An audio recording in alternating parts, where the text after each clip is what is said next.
Assalamu alaikum mes chers étudiants de l'EBNAF. Dans cette vidéo, on doit continuer et terminer les objectifs de la leçon 1 structure de l'atome.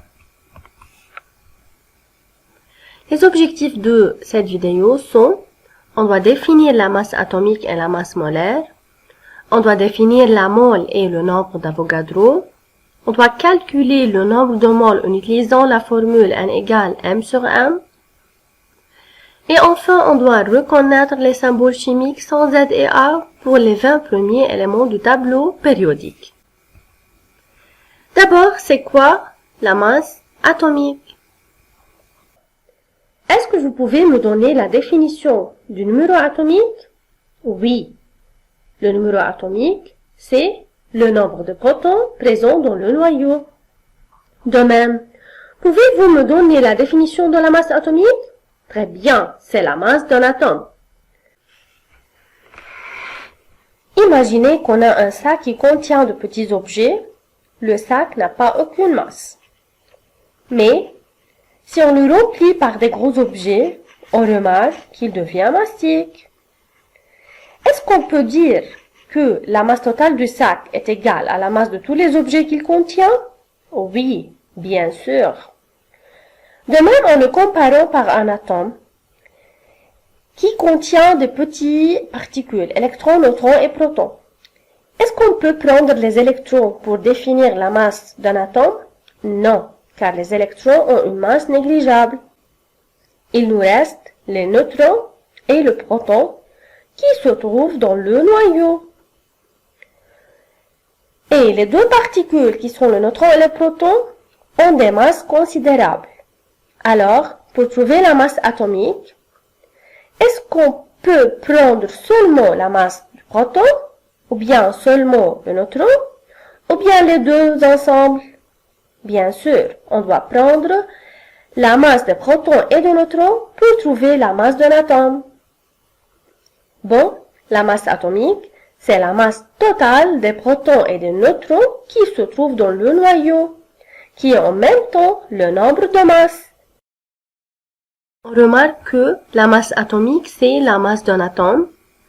Elle est calculée par le nombre de protons et de neutrons, c'est alors le nombre de masse A.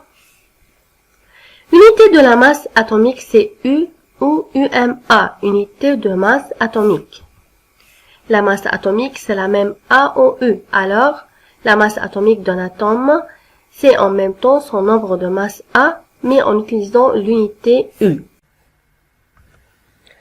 Lorsqu'on va au supermarché, on choisit des objets selon des valeurs standards.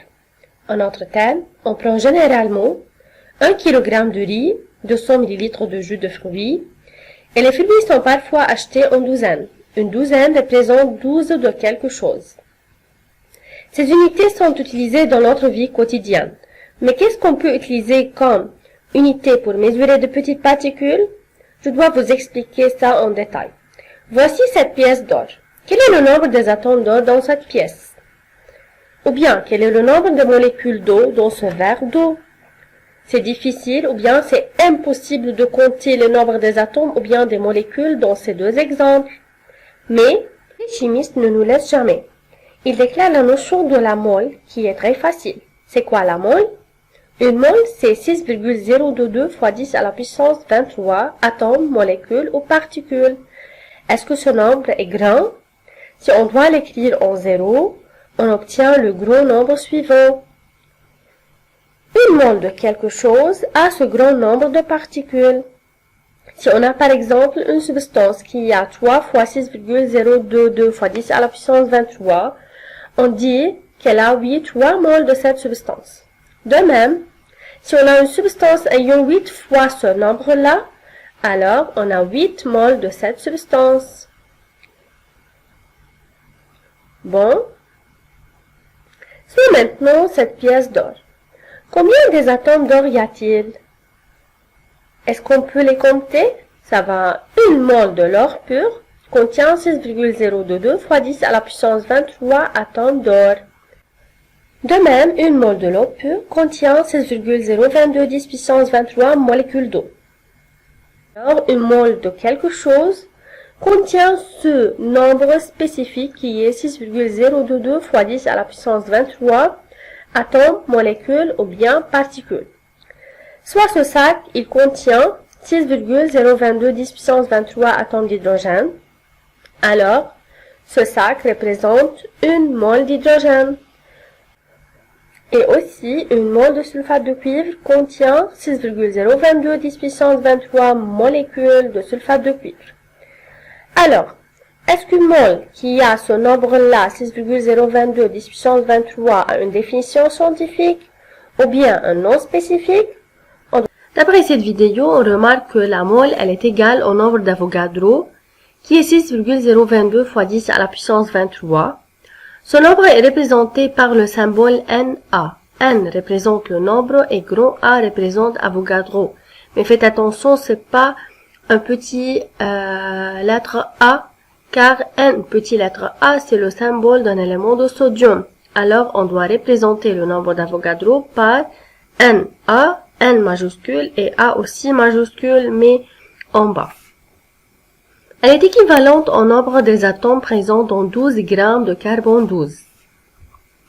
Une mole, c'est-à-dire un Na. Lorsqu'on dit une mole d'atome X, alors on a Na de cet atome, alors on a ce nombre-là de cet atome qui est 6,02 ou bien 0,22 fois 10 à la puissance 23.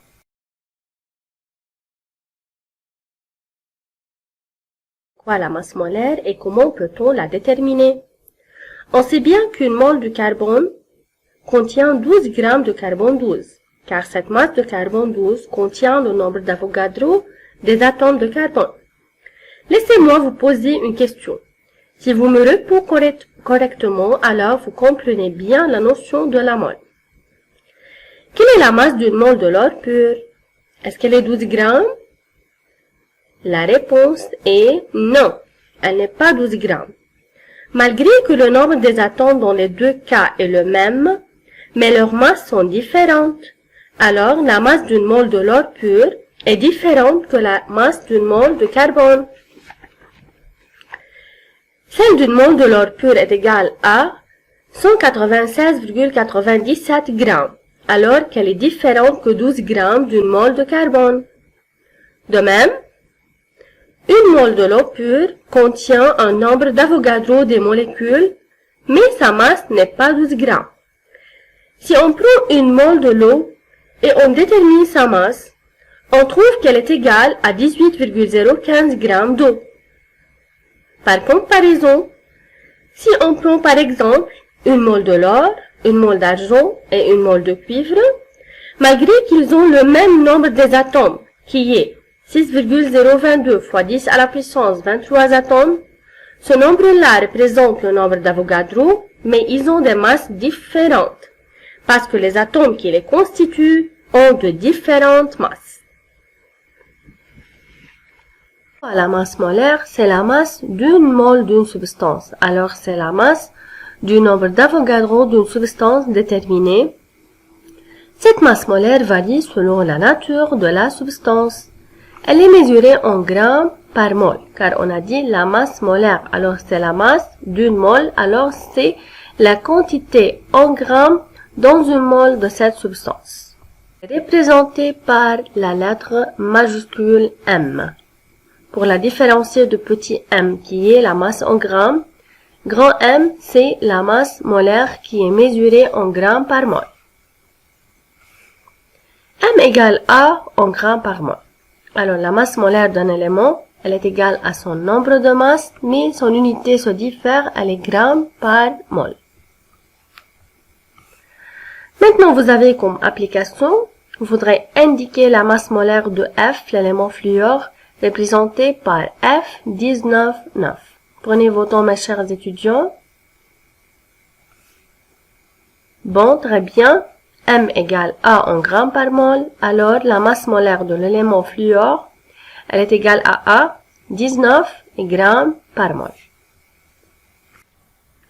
Comment calculer le nombre de moles N? On a N représente le nombre de moles. Petit m, c'est la masse en grammes. Grand M, c'est la masse molaire en grammes par mole. On a ce triangle qui représente la relation entre les trois symboles n, petit m et grand M. N égale petit m sur grand M. Avec n, c'est le nombre de moles. Petit m, c'est la masse de l'échantillon en grammes. Et grand M, c'est la masse molaire en grammes par mol. Voici ce triangle-là qui représente la relation entre ces trois symboles.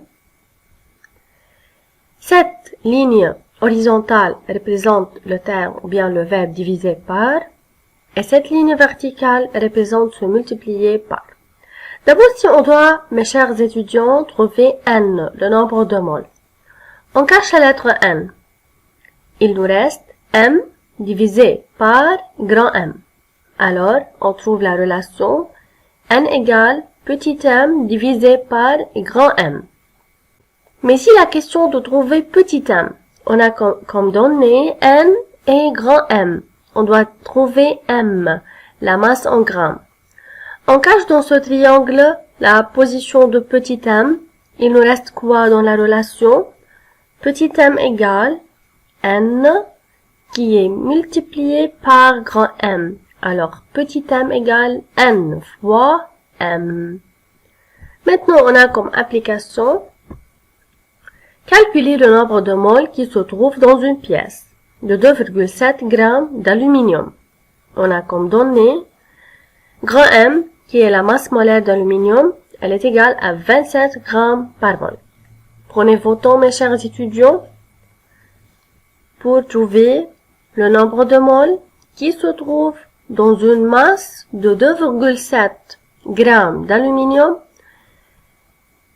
qui a comme masse molaire 27 g par mol. Très bien. On doit utiliser quoi? La relation petit n égale petit m sur grand M égale à 2,7 divisé par 27, alors égale 0,1 mol. Donc, comme conclusion, dans 2,7 g d'aluminium, il y a 0,1 mol des atomes d'aluminium. Mes chers étudiants, on doit garder à l'esprit les termes suivants ayant la même valeur. Le nombre de masses de symbole A, on peut le calculer par la relation Z plus N. Il n'a pas aucune unité. La masse atomique, qui n'a pas un symbole, elle est aussi égale à A, mais son unité c'est U ou UMA, unité de masse atomique. La masse molaire, qui est symbolisée par une lettre M majuscule, elle est en même temps A égale Z plus N, donc la valeur de M, la masse molaire, c'est la même la valeur de A qui est le nombre de masse, mais son unité est différente, elle est grammes par mol. On doit diviser maintenant les symboles chimiques de 20 premiers éléments. On a l'hydrogène qui est de symbole H, l'hélium HE, lithium Li, baridium Be, bore B, carbone C, azote N, oxygène de symbole chimique O, fluor de symbole F, néon Ne, sodium Na, magnésium Mg, aluminium Al, silicium Si, phosphore P, S c'est le symbole du soufre, Cl c'est le symbole du chlore, Ar c'est l'argon, K c'est le potassium et enfin calcium qui est symbolisé par Ca. Vous voudrez étudier les symboles chimiques de ces 20 premiers éléments, chers étudiants, car on doit les utiliser dans les objectifs suivants. Vous avez comme affectation de voir la fiche supplémentaire 4. Bon travail, mes chers étudiants.